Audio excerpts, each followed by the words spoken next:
ایران کے آپریشن وعدہ صادق سوئم نے اسرائیل کو ہلا کر رکھ دیا۔ ایک اور بڑے حملے میں 150 بیلسٹک اور ہائپر سونک میزائل داغ دیے۔ مقبوضہ بیت المقدس اور تل ابیب میں دھماکے۔ ایرانی فوج کا 1 گھنٹے میں 10 طیارے مار گرانے کا دعویٰ۔ اسرائیلی پورٹ سٹی حیفا پر حملے سے آئل ریفائنری میں آگ لگ گئی۔ اسرائیل کی مدد کرنے پر ایران کی امریکہ، برطانیہ، فرانس کے اڈوں اور بحری بیڑوں پر حملوں کی وارننگ۔ ایٹمی اور دفاعی تنصیبات پر حملوں میں اب تک 14 اسرائیلی ہلاک ہو چکے۔ 7 فوجیوں سمیت 500 سے زائد افراد زخمی۔ اسرائیل کے لیے جاسوسی کے الزام میں ایران سے 5 افراد گرفتار۔ ایک سابق امریکی انٹیلیجنس آفیسر کا کہنا ہے ایران کے حملے جاری رہے تو نیتن یاہو کی حکومت گر جائے گی، مواخذے کا سامنا کرنا پڑے گا۔ ایرانی میڈیا کے مطابق اسرائیلی دفاعی نظام ایران کا ایک بھی میزائل نہیں روک پایا۔ ایرانی ہائپر سونک میزائل حملوں کی ویڈیو بھی جاری۔ اسرائیل کا ایرانی صوبے بوشہر میں 2 بڑی گیس فیلڈ پر حملہ۔ ایران کی وزارت پیٹرولیم نے جنوبی پارس اور فجرجان گیس فیلڈز پر حملوں کی تصدیق کر دی۔ اہم بندرگاہیں شہر بندر عباس پر حملے کی بھی اطلاعات۔ حملوں میں 9 ایرانی ایٹمی سائنسدانوں سمیت مجموعی طور پر 80 افراد شہید، 300 سے زائد زخمی ہو چکے۔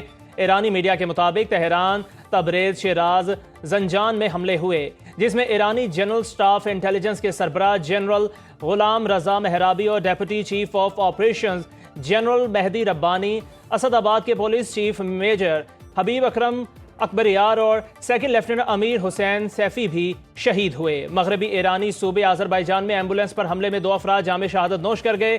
اسرائیلی وزیر اعظم نے کہا ایران کے خلاف آپریشن رائزنگ لائن جاری رہے گا۔ صہیونی آرمی چیف کہتے ہیں تہران تک راستہ کھل چکا، مزید حملے کریں گے۔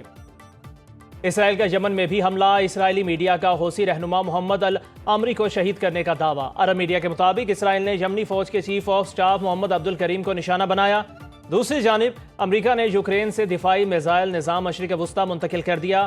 امریکی وزیر دفاع پیٹ ہیکسٹ کا کہنا ہے خطے میں اپنے لوگوں کو بچانے کے لیے تمام وسائل استعمال کر رہے ہیں۔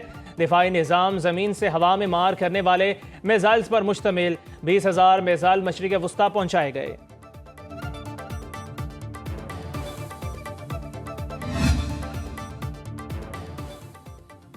ایران کی جوہری عدم پھیلاؤ معاہدے سے الگ ہونے کی دھمکی۔ اقوام متحدہ میں ایران کے سفیر نے سلامتی کونسل میں خط جمع کرا دیا۔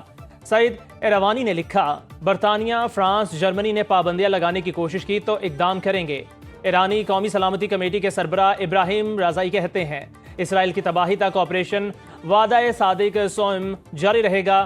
حملے اب وسیع، مہلک اور زیادہ تباہ کن ہوں گے۔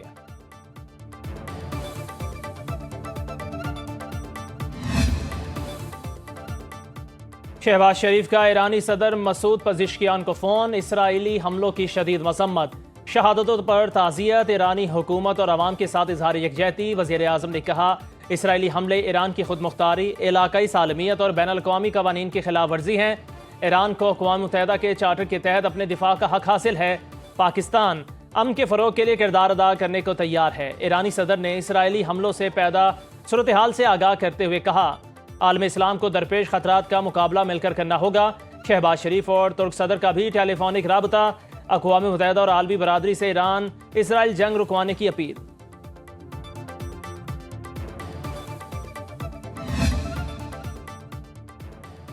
اسرائیل ایران جنگ روکنے کے لیے سفارتی کوششیں تیز۔ امریکی صدر ڈونلڈ ٹرمپ اور روسی ہم منصب پیوٹن میں 50 منٹ تک گفتگو۔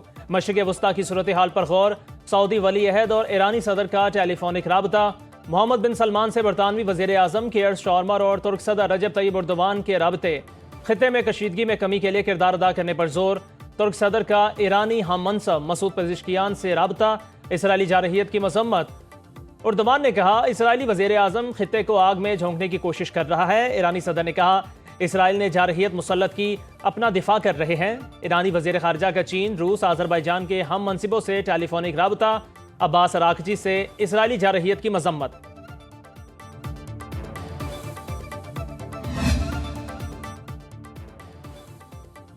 کیتھولک مسیحوں کے روحانی پیشوا پوپ لیو کی ایران اور اسرائیل سے مذاکرات کی اپیل۔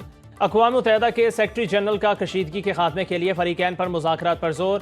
سلامتی کونسل میں ہنگامی اجلاس کے دوران بیشتر ارکان کی اسرائیلی جارحیت کی مذمت۔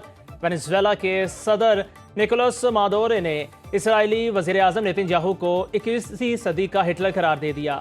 کہتے ہیں اسرائیلی پاگل پن کو ہر صورت روکنا چاہیے، فلسطینی عوام کے خلاف بھی اسرائیلی جارحیت کو روکا جائے.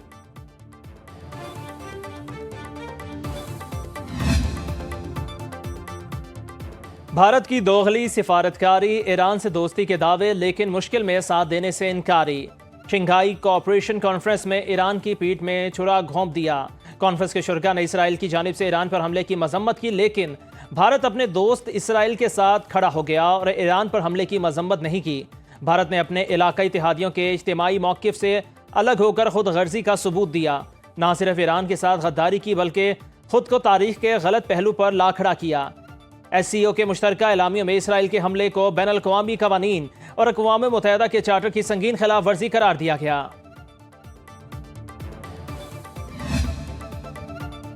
ایران امریکہ جوہری مذاکرات کا مسقط میں آج ہونے والا چھٹا دور منسوخ. مذاکرات کے ثالث عمانی وزیر خارجہ نے سوشل میڈیا پر مذاکرات منسوخی کا اعلان کیا. ایرانی وزارت خارجہ کے ترجمان کا کہنا ہے اسرائیلی حملوں کے بعد ایران امریکہ جوہری بات چیت بے معنی ہے. امریکہ نے بڑی مہارت سے جوہری مذاکرات کو بے معنی بنایا.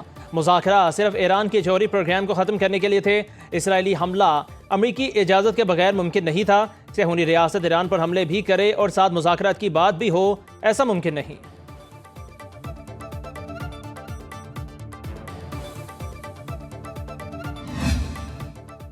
ایران اپنے دفاع کا حق رکھتا ہے. پاکستان سلامتی کونسل میں ایران پر اسرائیلی حملے کے خلاف بھرپور موقف اپنایا. ایرانی مستقل مندوب نے بھی پاکستان کے موقف کو سراہا. وزیر اطلاعات عطا تارڑ کا قومی اسمبلی میں اظہار خیال.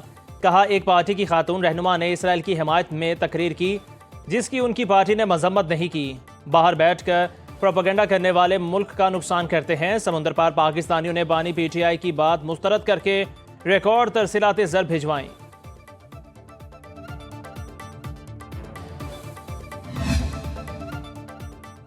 اسرائیل ایران جنگ میں سرمایہ کاروں کا محتاط رویہ.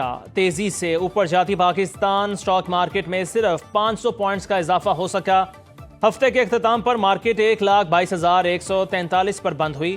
سرمایہ کار صرف 18 ارب روپے منافع کما سکے. سونا 4,600 روپے فی تولہ مہنگا ہو کر 3,63,000 روپے کا ہو گیا. پاکستانی روپے کی قیمت میں 80 پیسے کی بڑی کمی ریکارڈ. امریکی ڈالر 282 روپے 97 پیسے کا ہو گیا.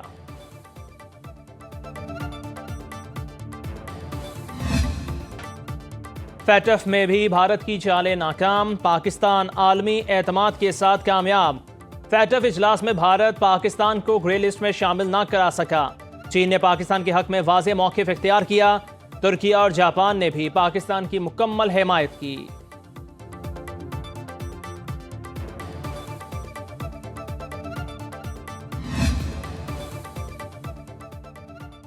وزیر اعظم کی زیر صدارت اجلاس. الیکٹرک وہیکلز پالیسی 2025 کے مسودے پر غور کیا گیا.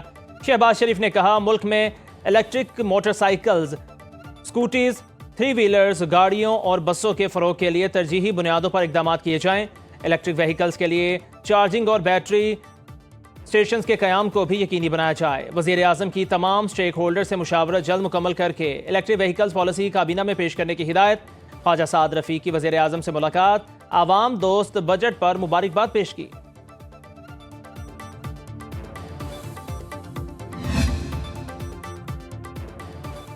قومی اسمبلی اجلاس میں وفاقی بجٹ پر بحث. پی ٹی آئی کے اسد کیسر نے کہا این ایف سی ایوارڈز اور پن بجلی منصوبوں میں خیبر پختونخوا کو اس کا شیئر نہیں دیا جا رہا. پیپلز پارٹی کے سید نوید قمر بولے گندم، کاٹن، چاول جیسی فصلیں محفوظ نہیں، کیا بھیڑ بکریوں سے ملک کو چلانا ہے. ایم کیو ایم کے فاروق ستار کہنے لگے معیشت ٹیکسوں کے بوجھ تلے دب رہی ہے. نون لیگ کے دانیال چودھری نے کہا حیرت ہے ملکی معیشت تباہ کرنے والے آج معیشت پر سوالات اٹھا رہے ہیں. عطا تارڑ نے کہا وفاقی بجٹ میں سرکاری ملازمین اور عوام کو ریلیف دیا گیا. خیبر پختونخوا کے بجٹ میں عوام کے لیے کچھ نہیں ہے.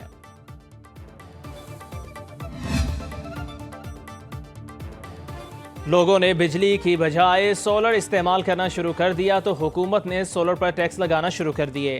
سینٹ میں اپوزیشن لیڈر شبلی فراز نے پریس کانفرنس میں کہا لوگوں نے مہنگی بجلی خریدنے سے انکار کر دیا. مہنگی بجلی کے باعث انڈسٹری بند ہونا شروع ہو گئی. قومی اسمبلی میں اپوزیشن لیڈر عمر ایوب خان کا کہنا ہے تیل کی قیمتوں میں اضافے سے بجٹ کے اعداد و شمار تبدیل ہو جائیں گے۔ ڈالر کے مقابلے میں پاکستانی روپے کی قدر کم ہو رہی ہے، جس سے بجٹ میں بتائے گئے اقدامات کا عوام کو فائدہ نہیں ہوگا۔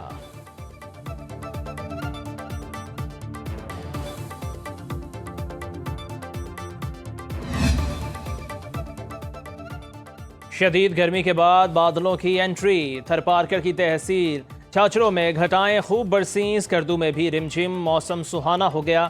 محکمہ موسمیات کی بالائی اور جنوب مشرقی سندھ، شمال مشرقی اور جنوبی پنجاب میں آندھی اور بارش کی پیشگوئی۔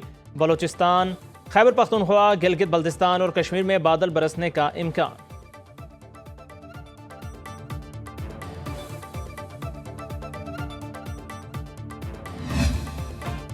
امریکی ریاست منیسوٹا میں ٹارگٹ کلنگ کے 2 واقعات، پولیس کی وردی میں ملبوس شخص کی فائرنگ سے منیسوٹا کی رکن اسمبلی ملیسا ہارٹ مین اور شوہر قتل، حملہ آور فرار ہو گیا۔ دوسرے واقعے میں سینیٹر جان ہوفمین اور ان کی اہلیہ زخمی ہو گئیں۔ گورنر منیسوٹا نے واقعات کو سیاسی مخالفت کا شاخسانہ قرار دے دیا۔